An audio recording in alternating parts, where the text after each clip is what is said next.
just getting set up now. Probably a few of you tuned in. I've just come up from, I just finished adjusting all the patients today, so it's been a busy day. So we're just getting ready. I think about 54 people, wasn't it, registered? So hopefully, gradually you're finishing your healthy dinner and getting tuned in. I see a few people starting to tune in now. So if you are, just give us a wave, say hello. The format of this evening is that we're gonna go straight into the talk. There's a lot of information, so we're gonna add handouts into the comment section. So some of the information will be given. There's a couple of research projects that we're going to drop in for you to have a look at, some exercise sheets and just some information sheets. But anything else that you want, just ask, and we'll try and provide that information for you. So the reason why that we're doing these talks now is, as you can know, COVID's changed the world considerably. I used to do talks all the time in the clinic, and I'm really desperate to do them again.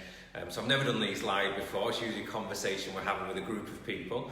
So do ask questions, give me feedback. I've got Charlotte here helping me. She's going to say any of the questions that are there. So at the end of the talk, I'll try and answer any of those questions as best I can. We'll go through the talk. We're going to cover some great information on Move Well. So I'm going to look at not only some exercises, we're going to look at posture, and obviously I think what everyone's crying out for at the moment with lockdown, there's so many changes and stress that is created on the body. So many people are not working, moving around as much. They're working more on the laptops and not got the proper workstation. So we're trying to give you the best advice on that. Also probably, I know certainly in my household, we've got a 9-year-old, and Brooke, she's going to be 2 next month. So trying to control them and do the homeschooling has been incredibly stressful. So again, we just want to help you cope as best we can. I think people need an uplift and some key information. So I'm going to give you a lot of things to help you, hopefully get through this difficult period, stay as healthy as you can, boost your overall health, boost your immune system, and really get our community as healthy as you can. That's the aim of the talk. What we're going to do also in the future is, again, feedback from you guys, is any particular subjects that you want, we're going to do future talks. So probably about 1 a month, we're going to get these out there. Tonight we're going to cover some key aspects. Obviously, we're not going in detail. It's not going to be a full exercise program. It's not going to be a full nutrition plan. We're certainly not going to talk about specific diets. We're going to give you some key steps and philosophy to apply in good exercise habits and good eating habits for life. Okay, so I'm just checking the time. Are we good to start the talk?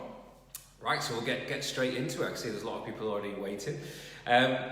So with all this news on the media about health and disease and death rate and all these confusing things and scary things, I really want to start on a positive, because as humans, we're genetically designed to be healthy, and the human genome, and I did a lot of research, this Watson and Crick at Oxford, and what they found out is that the human genome has changed 0.02% in 40,000 years. The problem is the lifestyle we're living, especially today in this lockdown compared to what we were designed to, is so incongruent. And what I mean by that is, the average day we'd get up in the morning, we'd hunt, we'd get food, we'd work together as a tribe, we'd be very active, we'd burn a lot of calories, and the type of food we'd eat would be very different to what we're doing now. And there's a couple of really important dates. So, like I say, 40,000 years ago was when the appearance of the modern humans, Homo sapiens. Kind of 10,000 years ago was the first signs of development of agriculture. 300 years ago, that's roughly 300 years ago, that's when we had the 500 years ago rather, we had the agricultural revolution. The reason why that happened is we had large groups of people living in small areas, so the hunter-gatherer type lifestyle couldn't sustain the masses, so due to starvation, And in different parts, different continents of the world, you've got different particular foods that start to be found. So, in Asia, for instance, rice, wheat. So we started to introduce more grains, and this was to provide a lot of food and energy for large numbers of people. Then, as I said, 300 years ago, this is when we had the Industrial Revolution. And this is when the first heavy machinery, combustion engines started coming in. And I mean, still was really hard work. A day's work was a lot different to what it is now, but we started to use machinery to help us out. Now, 1951, that date, that's a real game changer, because that was the first commercially available computer was then. So, and now if you look today, with ourselves, we're constantly connected with our phones, with our laptops. Our kids are constantly on iPads and doing their work. I know they have to with the homeschooling. But again, if you just go back to what we're genetically designed for and what we're doing now, and this lack of movement is absolutely critical in terms of what's causing a lot of the diseases we have. You've got to remember, it's 40,000 years ago, there was no chronic illness. So there was no signs of heart disease, no signs of cancer, diabetes, obesity. It didn't exist. Now, and the reason why we think, well, why are we living longer now than we did then? Well, it was pretty dangerous to live then. So, if you got attacked by a tiger, you died. If you fell hunting, broke your leg, got an infection, you died. You ran out of food, you died. It was a very harsh environment. Half of births ended in death. So, even if the rest of the population lived to 100, the average age is going to be 50. So these are lots of things that people confuse life expectancy and health, but actually the health of those survivors were really, really healthy. So when they look at the human remains, the bones, they found on average that bone density was twice as thick as the average person now. Same genes, but completely different environment, lifestyle, nutrition, which led to a completely different quality of life and health. And as I say, and it's really interesting, the few kind of tribal societies left, they find it's exactly the same. They don't suffer from these chronic illnesses. So to blame, often hear that, oh, it's in the family, it's in my genes. Well, that's just incorrect. You can't, that's just bad science, because, as I say, the genes have stayed the same, but the rate of these illnesses have gone up exponentially. So we're going to give a bit of insight why that's occurred. So let's fast forward today. Let's put the average person I'm talking to now. You get up in the morning, drive to the office, sit there 6-7 hours, drive back again, sit on the sofa, put on Netflix, open a bottle of wine.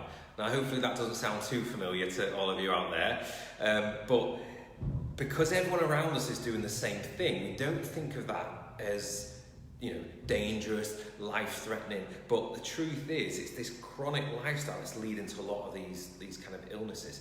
And when we're sitting, it has a dramatic effect on our nervous system, so our brain, our spinal cord, the connection of these messages basically coming around the spine here, coming down through here. So we're designed to be upright all day, running around, but now we're sat on our pelvis all day, and we're bent over looking at a screen, and we're fixed in that position.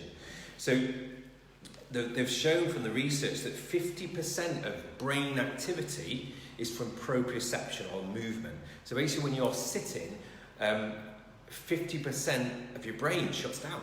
So you probably recognise that when you're sat at a computer, you're concentrating on something, and after a while of sat there, you feel like a zombie, and you start to get sleepy, and everything's kind of shutting down, and your metabolism's dropping, because the brain's thinking, oh, well, we're not moving, we're not hunting anything, so we must be sleeping. So our brain activity really drops down. Now, again, the research backs all of this up. So a recent study, put my spine down behind me. A recent study in Lancet in 2016, and we're going to pop this in the comments so you can have a read of it, because it's quite incredible what they found. They kind of looked at 1 million people, office workers, sitting, and the shocking thing they found that most people were sitting for at least 8 hours, and that sitting for 8 hours increased the rate of certain chronic illnesses like we were talking about, and then particularly looked at heart disease and cancer. If you sat for 8 hours, the mortality rate from these diseases went up by 60%. So basically found that sitting, believe it or not, is worse for your body than drinking and smoking combined. So it's not just, I feel a bit stiff, my concentration not as good, my back's a bit achy. With these chronic illnesses, your chance of dying from it go up by 60%. And the study then recommended that to counteract that, you needed 1 hour of brisk walking to getting your heart rate up each day. So contrary to, I think, the British government recommends 30 minutes, I think 3 to 4 times a week, this was saying if you sit for that long, we need an hour each day to kind of combat that. Sorry, I think my light's dropped off there. I lost the light. Never mind. We'll carry on until it's our first one. So you'll have a read through that, because I say it's a really interesting study. Now, sitting position. Again, we thought you might be able to see the screen a little bit better, but I'll talk through it. When you're sitting at the computer, the worst thing you can do is be slumped over and kind of, if the monitor's too low, you're slumped over. Often you get these seats, we've probably got one here actually, with the armrests on, and you can't get close enough to the computer. So basically what happens is you're reaching further and further your head, and we're getting this kind of forward strain on all the neck muscles. Now, the effect that has on the spine is huge. You think of like if you held a dumbbell and you held it above your head, you could probably hold it there for quite a long time. Now, if you just move that slightly forward, the load through the muscles increases dramatically. So you just lifting your screen higher decreases the mechanical tension through your neck considerably. So again, we've got some handouts we'll put, or some data that shows how much just that increased degree of angle can change in terms of the load through the neck. So getting your screen upright. Your seat wants to be bolt upright. So people say, what's the best seat? It's not all these ones fancy, adjustable. It's actually trying to get that seat really kind of upright. You can see that a bit better there. So that's the worst posture, kind of leaning over. But we want to get that seat bolt upright, looking straight ahead, the monitor higher. Now, if you're working from home, which I know a lot of you are, and you haven't got a desk set up, or you're working on the worst thing is sat on the sofa, bent forward on the coffee table. At least get to you go to the kitchen side. If you can stand up, it's better, or the dining room table. And if you're working from a laptop, just get one of those USB keyboard and mouse, and you can plug it in. Again, we just found someone on Amazon that was really cheap that we can share the link to. And you can even just some books, raise your laptop up, and then if you've got a USB keyboard and mouse, at least you've got your elbows and your shoulders at 90 degrees, and then you can look straight ahead. And that can make a huge difference in terms of the load through the neck. If you get on the kitchen side of that, if you can get a desktop computer, it's even better because you can get that permanent setup. But I know a lot of you are having to work from home, and you thought it was only a few months, but now we're nearly a year later. So it's really worth investing in getting that home set up right, because it can really cause accumulative stress and damage to your spine. The desk position, people say, what is the best desk? The standing desks, by far the best you can do. You see with the girls, they're here at 7 in the morning, leave at 7 in the evening, so they're doing 12 hours and they're stood up all day, and the monitor's up high, looking straight ahead. At first it's a bit tiring, but your body gets used to it. Again, it's more similar to what we're designed to do as humans than sitting all day. Gym balls, that's another thing you can do. That's much better for your circulation. All those wobble cushions. So again, you're getting that proprioceptor, that movement feedback, rather than just sitting there still and not moving. Sleeping position. So again, you spend a third of your life in bed, so it's really important to get it right. Again, we've probably got time to go through all the different pillows and mattresses. So again, we'll put some handout for that, and it'll show you there. And we're actually going to do a full talk on sleep because it's such a big area. So a simple exercise that I want you all to start maybe integrating into your daily routine is something called a YWTL. So not the YMCA, but a little exercise routine that really help you. Let me just see if we can get this light back on. Sorry, trying to get some light so you can see me a bit better. Oh, here we go, it's working again. Don't know why that went off.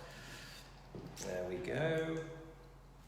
So the YWTL is, what you do is you make, go a bit further back, so I'm getting the camera. You make a Y with your hands, you point your thumbs backwards, and you can do it all now. So if you've been sat looking at your computer laptop, you can stand up. So you stand up, thumbs pointing backwards, take a deep breath in, and as you're breathing out, you really want to pull your shoulders back as far as you can.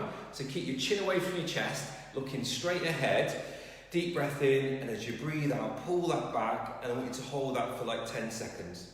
And you're going to do 3 of those, making a Y, and each time just try and take it a little bit further. Okay?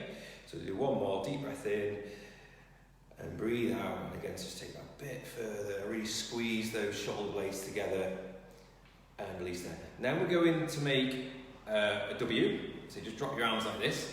And again, make sure those thumbs are pointing backwards. Deep breath in again, exactly the same. Breathe out, kind of pull that back and hold it there 10 seconds. So each time, as I say, you're trying to take it a little bit further. And you'd be amazed how all your muscles, you're feeling all these muscles. And again, just sitting there around and looking at the screen is working all those muscles and shortening everything. So this is getting opening that out. So we've done your Y, your W. We're now going to do a T. Sorry, there's not enough room. So hopefully you don't hit anyone at home behind you. So take a deep breath in, and again, thumbs pointing backwards, and really reach back, squeeze those shoulder blades together, and open up that chest. So again, you're going to hold that for 10 seconds. As I say, I won't let you do 3 sets, because I know we're short on time. So, and then the final one's an L. You have to use your imagination. So from the shoulder along the forearm, you can just about see an L. So both sides, elbows tucked in to your body. Again, deep breath in, and as you breathe out, just kind of push those arms back again, thumbs pointing backwards, elbows tucked into your body, and it really opens up the front of the shoulders there. So it's just targeting what we call the rotator cuff, so all those muscles that, again, you're spending 8 hours in the wrong position. So doing that once a day will reset those muscles. So say do each one, your Y, your W, your T, your L, if that's what you remember. Do it 3 times, 10 seconds each. And yeah, if you're one of those people that are at it all day, 8 hours, probably doing it a couple of times a day just to kind of break that up and reverse that kind of posture. So that's just, we'll put a little sheet there just in case you forget any of those. So again, Charlotte's going to drop that into the comment section and just add that in each day. Okay, so again, just a few other daily steps that I want you to try and do. Get up and move. You know, that's even, I know there's not much we can do, we're all sick of that boredom, but one thing we still do is walk. And even if you're just going around the block, try and get your heart rate up. That's, you know, one of the research shows is it's brisk walking, not just ambling along. Get your arms moving, get that heart rate up. The most efficient type of training they've found is interval training. So you may have heard of that, but a lot of like your top athletes use that for conditioning, and it reduces the load through the body, but increases the fitness. So you can do that with anything. So swimming, walking, cycling. So like if you're on a bike, what you do is you go as hard as you can for a minute, drop down for a minute. And then go hard as you can for a minute, drop down for a minute. You do that with swimming, you can do that with, say, with walking. What you do with walking is maybe walk to see a tree or a lamppost in the distance, really walk as fast as you can, get that heart rate up, and then slow down to the next one, and then go again. They've shown that interval training is twice as efficient as just regular, intensity exercise. So 10 minutes of interval training is equivalent to 20 minutes of just regular walking. So again, if you're tight on time, that's the best way to go with your exercise. Low impact. So a lot of you, I know you've got back issues and joint problems, and especially if you're early on in your care, we want to keep that impact down. So again, walking, I know there's no swimming pools open at the moment, but swimming, cycling, cross trainers, they're all the best type of exercises. Other really great exercises at the moment, we know all our stress levels are high, we talk about that, yoga, Pilates, they're good at reducing those cortisol levels, reducing your heart rate, and again, if you can get, 10, 15, 20 minutes away from the kids and to a quiet space. I know that might be possible, but try your best to do that, and you'll often find that recharges you, mentally, physically. So they're great things to do. Again, just be aware of that spine all the time. As I say, we're hunter-gatherers. Our spine is designed to be upright. There's important curves in your neck. So just being wary of that and that S-curve that we want to see through the spine, just try and visualize that. I know a lot of you have gone through your x-rays with you, and a lot of you are losing those C curves. So if you can just visualize it, reset, that often breaking that pattern, if you do it often enough, you'll start doing it subconsciously. So just keep catching yourself out with that and keep recorrecting that. And push yourself. It's hard at the moment. It doesn't seem to be an end to it, and nothing to look forward to, or any goals, or not taking part in any sports. But your health is your most valuable commodity. So I can't, book the time for your health. Book the time for like you do with your adjustments, or with work you've got your meetings scheduled. Book that time in for your exercise, for your health. Push yourself, set yourself goals, try and see progress, each week, encourage each other. But yeah, again, if you need any advice on that, on what for your specific type of problem, then just get in touch and we'll kind of do that for you. So we've done quite a bit on the moving well and genetically what we're doing wrong. So now we're going to go on to nutrition. And again, like I said, it's not going to be about how much you weigh and calories and diets. It's nothing like that. I'm just going to start with a simple analogy, okay? So as we can see here, this is a nice healthy plant, and this is a not so healthy plant. So if any of you got plants at home, if yours may look a bit more like this, we know what's going wrong. So if I asked you, well, what do we need to do to get this plant healthy? What would you all say? I'm sure you probably scream out, I'd water it, maybe give it some plant food, maybe change the soil, certainly maybe give it some sunlight. And it's funny, I've done these talks for years, and we've gone to schools and we've asked little kids, and they all say the same thing. And as I say, when I ask that question, no one has ever said to me, give it a paracetamol, give it an ibuprofen, give it a codeine, or what it needs is some statins. You just don't think like that. But it's interesting, with our health, people want a quick fix. They've got these symptoms, their body's wilting, they're not feeling great, and they want, what's the latest, pill or diet pill or supplement I need to take to get me healthier again. And a lot of the time they're just really deficient in the really basic things that their body needs. And so I'm going to talk a little bit about what our bodies are really toxic in, what we've got in that we shouldn't have in our body, and what we're deficient in. And again, I think we're popping this in the comments so you can have a look at this in a lot more detail. Because there's a lot of things here, and again, I could do hours just on nutrition. But again, a lot of these but I'm just going to go through these and just give you hopefully a bit of a boost, because I think I've certainly found, because I'm not going out and doing things with my family, with my kids, and all those activities I normally do. And normally I get to the weekend and I look forward to that family, and there's nothing to look forward to apart from eating. So, we've been having so many, big meals and desserts after every meal, and I'll open a nice bottle of wine. And don't get me wrong, I've been doing the same. I'm not perfect at all. So I just want to give you a bit of motivation to start removing those bad things that should, and start adding in those things. So if you're that wilting plant, we want to get you back healthy again. So, obviously alcohol. I think it was interesting. The number one thing sold on Amazon through this lockdown period, vodka. Well, that's scary, isn't it? So for all of what's going on, our answer to it, most people's answer, all right, solid, let's get drunk, So, but we know alcohol puts so much strain on your body, your liver, your kidneys. It's sugar, and that's what alcohol is. Affects your pancreas, you produce more insulin. And I know sometimes you've had a tough day, and I've had it was a busy day at work, and then trying to do the homeschool, and you think, oh gosh, that red wine looks so good, and you have the first mouthful, it feels better. What's happening is your stress levels are through the roof. your brain is craving those sugars. So you have that first mouthful of sugar and you think, great. But actually, it's not de-stressing you. In effect, it's putting even more load. So we know ourselves, if we have, you end up having a couple more glasses, or let's finish the bottle, next day what happens? You feel sluggish. You're not necessarily got a hangover, but you feel sluggish, you feel lethargic, you're dehydrated. That next day is even harder to get through. So, and it's exactly the same with caffeine, because you feel really fatigued, tired, let's grab a cup of coffee. But the thing is, I always say, like with sugar, with caffeine, it's a bit like dipping into your overdraft. So you get that instant like cash, if you like, or that instant energy, but you're gonna have to pay it back later with interest.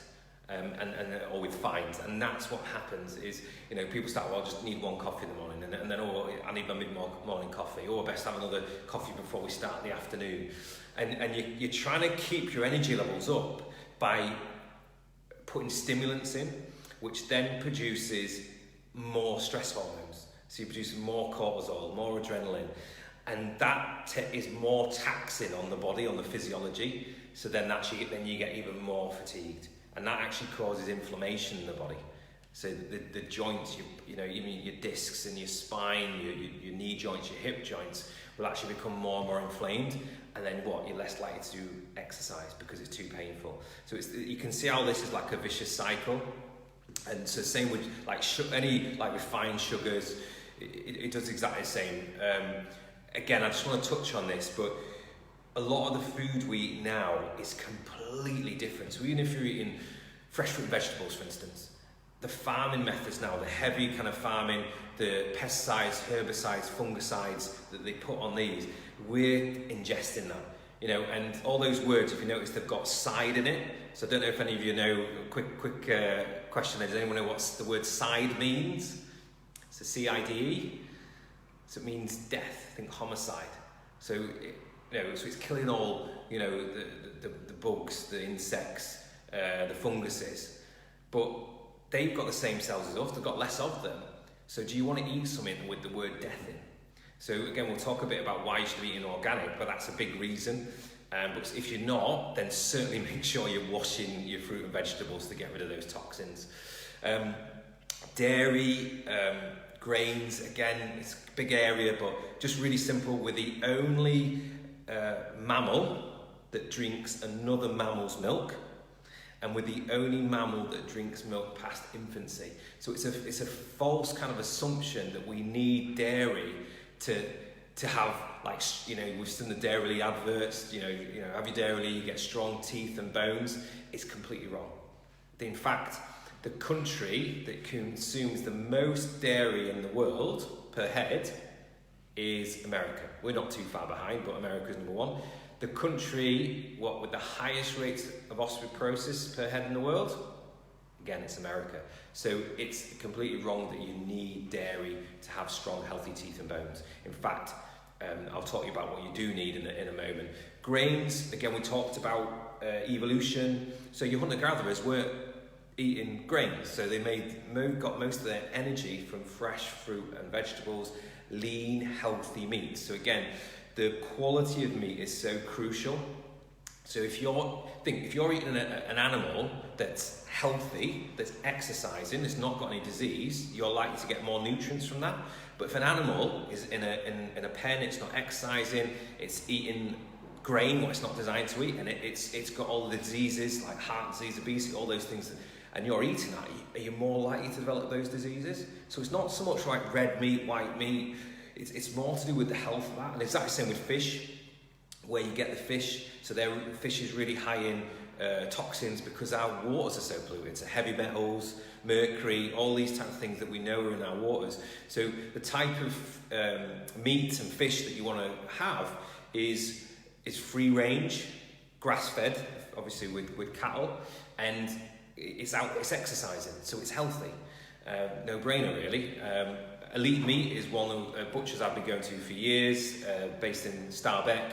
Absolutely fantastic there. All their meat is free range, grass fed, and it tastes better. That's, lo and behold, a healthy animal tastes better. Fish, what I tend to eat is smaller fish, bioaccumulate less toxins. Bigger fish have more. So things like mackerel, sardines, anchovies, they're pretty low in toxins, but your bigger fish like your tuna, for instance, which is very common, fish that people eat and they think they're being healthy, they've shown that's really high in these toxins and mercury. Actually, the polar bear washed up dead. They did tests on it and they found that it'd be classified, it had so much mercury in its system, it'd be classified as toxic waste, because obviously it was just accumulating all of the mercury from the fish it was eating. So pretty scary stuff. While with salmon, and try to stay away from the farm stuff, because even if it's organic, they're in a swimming pool, they're eating their own excrement, they're swimming around in it, it's not nice. The grey looking, stay, wild Alaskan salmon, so it's just a lot vibrant in colour and it looks a lot healthier, so that's what I tend to eat in terms of fish. In terms of what we're deficient in, as I say, all those things that I said, healthy protein, vitamins and minerals, and again, I'm not into lots of supplements. We certainly recommend certain supplements that it's difficult to get in our diet, such as omega-3, probiotics, because we're not getting enough good bacteria in our system. But most of the vitamins and minerals that your body should get, we get it best from naturally from the food we eat, so more fresh fruit and vegetables. You actually absorb it much better in its natural form. So you could have a vitamin that's got 200% RDA of vitamin C, but you'll absorb like 5%. Whereas actually you eat an orange, you'll actually take in much more vitamin C. So that certainly eating that fresh fruit and vegetables, as you know, a lot of it. You need to want to have piles of green on your plate. My average meal is, I love meat, so I'll have a big piece of protein, healthy green, healthy lean, grass-fed of some kind. I'll have loads of greens, so like broccoli, spinach, kale, a big pile of that. And yeah, sometimes I have some, carbs, which is fine, but things like sweet potato, carrots, mixed in with potato, that's much better. So you're not just having lots of heavy carbs. I very rarely eat much rice, pasta, bread. They're really high, bloat you, really high in energy. You ever have like pizza, you eat a load of pizza full of energy afterwards, you feel really gassy, lethargic, you don't feel full of energy, you don't feel like going out for a run. But again, you eat lots of like vegetables and fruit and it just fills you with that vibrance, that energy. So those type of foods. Probiotics, which I mentioned, we do a great one in the clinic. It has lots of different strains of bacteria. Up to 70% of your immune system is made up of the bacteria in your gut. So again, immune system is a really hot topic at the moment, and we're looking at why people's immune system was working better than others. What they've known for a long time is the quality of your and health of your gut bacteria has a huge influence on that. They call the gut the second brain. So again, I could do hours on that, but if you want some more advice, get in touch with us, but certainly you want to be taking probiotics. As I say, omega-3, that's an essential fatty acid that the body needs to make healthy connective tissue. It makes up the cell membrane. So people know like hair, nails, but like they've shown studies with heart disease and immune efficiency. It's one of those things your body absolutely needs to get, and unfortunately you can't get it. So with people ask me, is it better healthy to be a vegetarian, a vegan, these type of things? The one thing that vegetarians and vegans tend to be deficient in, it's not protein, which a lot of people think, it's fat, and it's these particular fatty acids. So I was thinking, if one thing you can take is, one fat you can take, it's the omega-3. So we do like it's a triple filtered fresh oil that takes all those toxins, those mercuries out, and you're getting the amount that your body needs to stay healthy. And also kind of movement, going back to movement and exercise. When we talk about what's that to do with nutrition, when we sit all day, so we talk about sitting at a desk all day, you're sat on your intestines and you're sat on your colon and everything's getting compressed. So again, probably if some of your dog lovers there, if you've got a dog, if you take the dog out for a walk, what does it do? So that movement promotes gut motility and pushes things through. But again, if you're sat 8 hours a day or longer, you're going to have problems with that movement. So again, it's really important for your overall health, your body's ability to absorb nutrition, is to get moving, get exercise, and obviously to pass the toxins through your body efficiently as well. And being happy, you know, it's hard in these times, but I can assure you, if you're not happy, if you're stressed, if you're down, it completely changes your hormone levels, your body's physiology. You think how when you're worried, you're tense, what happens to your digestive system?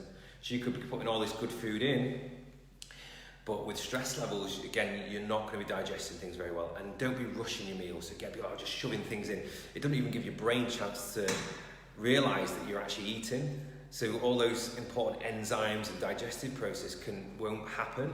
So really, you know, sit down with your family, take your time, eat, you know, chew each mouthful, and you'll be amazed how much more nutrition you'll be getting through that. So just a few little tips there to help you. And just one final thing. Let's say you've got your organic fruit and vegetables, you've got your expensive grass-fed free-range meat. The cooking process is then important. So you could have all this and then ruin it. So the good, you know, I'll start with the good and I'll tell you what to avoid. The good thing is eat raw when possible, not your meat. I'm not going that far back to the hunter-gatherers, but yeah, your fruit, your vegetables, good when you're preparing. Grab a bit of carrot or broccoli and just chew that, and you're amazed how that helps to get more fibre and water into the system. Steaming, but light steaming. I don't know if your parents, like mine, when we got the vegetables, it was like absolute mush because my parents just boiled the hell out of it, and then they poured the water out and it was like green because all the nutrients were still in the water. So yeah, lightly steam, still wants to have a bit of crunch in it, and slow cooking. So especially this time of year, it's great. Busy at work, just chucks things in the slow cooker, leave it there for a few hours, and that way of cooking holds in all the nutrients more. You're not losing any of that, so you're getting much more nutrition in. Now, what not to do, again, this might not be very popular, is microwave. So microwave, how it works is it causes vibration, very quick vibration of the cells, and that friction is what heats it up so quickly. And it actually causes cellular breakdown. So you could have all these brilliant vitamins, nutrients in your food, you microwave it, and you're ruining it. You're actually destroying a lot of that, so you're getting less nutrition in there. So try and avoid the microwave. As I say, boiling it, like we said, cooking at a really high temperature.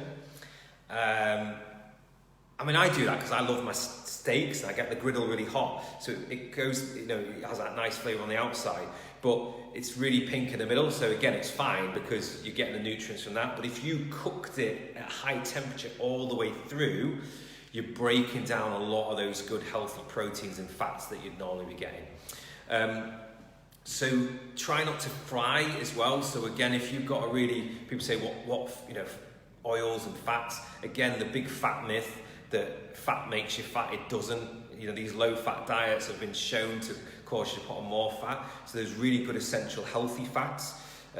So I tend to use like a lot of coconut oil. I use the rapeseed oil, but again, I don't cook it. Or if you get a virgin olive oil, for instance, it's cold pressed virgin oil, the expensive stuff, and then you heat it up at high temperature in the pan. You're losing all those omega-3s and great fats that your body needs. So I tend to steam it, and then you can, for flavour, add the oil on afterwards, or just don't heat it for too long so you don't ruin it. Coconut oil works better at high temperatures, so that's one of the things that you can cook with. And the rapeseed oil isn't too bad actually, but probably don't cook at high temperatures with your olive oils, because again, you're gonna really ruin that. So yeah, they're just some tips on things that you can do. People say, well, what do I do in my average day? I tend, and again, if you're in a rush, what you need to do, I think that's one of the questions that was asked there. Is eat things really simply. So it doesn't take long to eat an apple. People say, I haven't got, they're snacking on sandwiches and crisps and biscuits. How long does it take to eat an apple? And if you're craving those things, go for the healthy stuff first. So eat an apple, eat 2 apples. Have some, people crave fats when they're stressed, but try and do healthy fats, things like nuts, avocados. I mean, sometimes for breakfast, I'll just cut an avocado in half, scoop an avocado, eat an avocado, and have some mackerel. So that's really quick, but really nutritious. You're getting all those proteins, those fats that your body needs. I often do smoothies. So in the morning, most common smoothie I'll put a load of cashew nuts in, I'll put blueberries in because they're really high in vitamins, I'll put some banana in, some oats, I use coconut milk, and I use like a protein powder, so I use like a whey protein, but an organic grass-fed one, and I put cocoa, you know, the 100% cocoa powder, so I put some of that in. It's like a dessert, it tastes delicious, and it's high in calories, but you see I'm on the go, I'm on my feet working all day, I'm burning a lot of calories, but you want like that slow release of energy. So like the banana, for instance, that's an instant hit of energy, sugars, but good sugars, and same with the blueberries. You've got like your oats, which is a slower release of energy in terms of your carbs. You've got your fats from the cashew nuts, and obviously the protein again from the whey. So again, you want to look at your breakfast and think, am I getting all those component parts? Because a lot of people, they're like, oh, I just need a quick toast with jam on, or some cereal, and it's just sugar. So again, it goes back to that instant hit, but then you're feeling really hungry then by 10 o'clock, and then you're grabbing some other snack that's not necessarily healthy. So the breakfast is kind of really, really important. So Charlotte's going to tell me, so I know you've been typing away, I can see all the comments and the likes, I really appreciate those. So now's the time, if you've got any particular questions that you want me to answer, just fire them through and I'll try my best to cover those. So we've got one, Charlotte?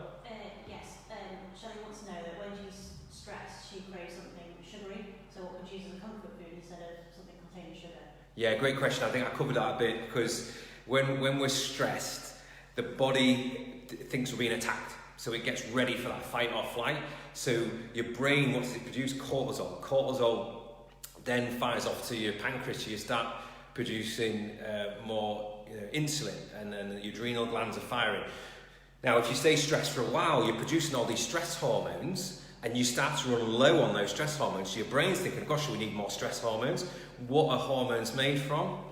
Fats and sugars. So what do you crave when you're stressed? Fats and sugars. So until you actually give your body fats and sugars, you're still going to feel like anxious. You know, I said when you have that swig of wine, you think, oh, I feel better because it's that sugar hit. But no, we can't have you having, Shelley, can't have you glasses of wine all through the day to keep you going.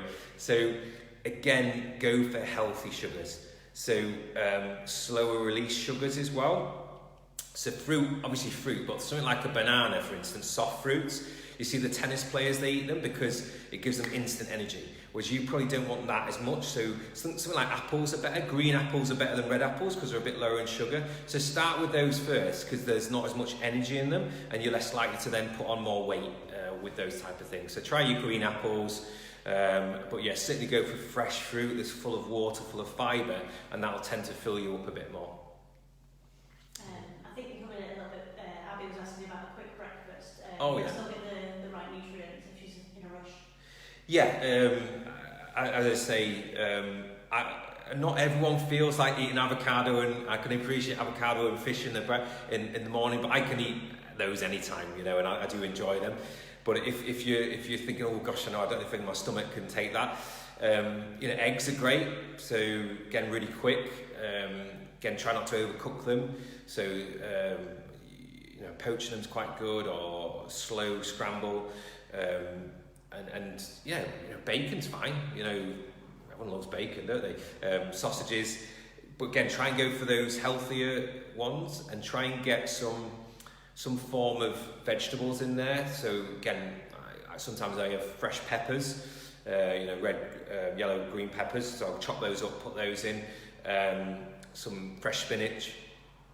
But yeah, just try and get some form of vegetable in, rather than just berries and yogurt, because again, if you go for organic low-fat yogurts, not low-fat but not the ones with added sugar in, Greek set yogurts, things like that, so you're getting a good amount of protein, and not too much sugars in there. And you can have a few berries in, but just remember, and again, if reducing weight is one of your goals, just like berries are really high in sugars, that's also high in energy. Which again, I chuck the blueberries in my smoothie because it gives me like that energy to do my adjustments and run around and stay full of energy all morning. But again, if you're sat at a desk, you're not burning any calories. I think this is the problem: is people can have a really high sugar breakfast and then they're sat all day and they're never going to burn that off. So the body converts those. Someone could have zero fat in. This is why we're saying the low fat diet is a complete myth, because the body actually uses fat more efficiently. And with sugar, if you don't use it straight away, your body then converts that to fat. So that's why it's important to have more kind of slow release and vegetables. Vegetables are carbohydrates, but again, they're slower release kind of sugars and less calories in them, basically, more nutrients. Can I talk about cashews for any other nuts? Yeah, I just use cashews in the smoothies because they tend to be a little bit softer. So I use raw cashews, but any other nut. But try to get raw nuts that are not roasted or oven baked or anything like that before. So almonds would be absolutely fine. Again, high in calcium. I think I said earlier, I forgot to mention about the dairy as well, that because a lot of people are worried, I'm not having dairy, I won't have enough calcium, but you get so much calcium from nuts and almonds, macadamias, if you like those. I'm trying to think what else other nuts. Peanuts are not nuts. I know that's confusing. Peanuts are legumes, and they probably don't want to have too many peanuts because there's a fungus that grows. You don't like this, some peanut butter lovers out there. There's a fungus on it that grows. It's called aflatoxin, and it's carcinogenic. So they found if you eat lots and lots of peanut butter, you can get too much of this fungus in you. So small amounts is fine, but I mean, I like nut butters, so I tend to have like almond nut butter, cashew nut butters. There's all different types of ones out there, and it's much higher in those as the calcium.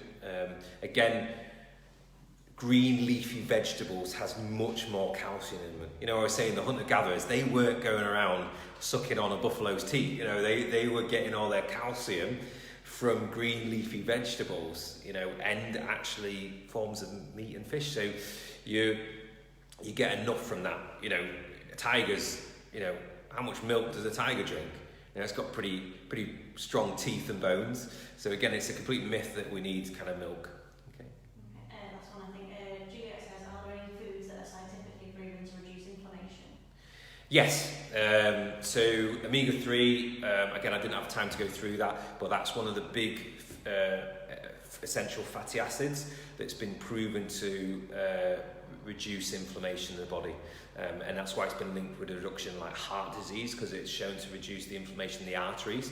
Inflammation is really, it's not just in terms of back pain, joint pain.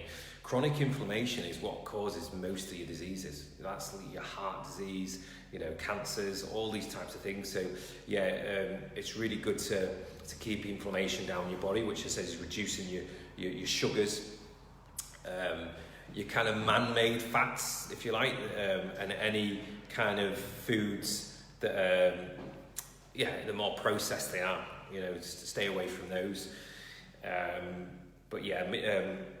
Omega-3 is really good. I'm trying to think what else is good. But green leafy vegetables, they've got certain properties in terms of the vitamins and the minerals that help reduce inflammation in your body.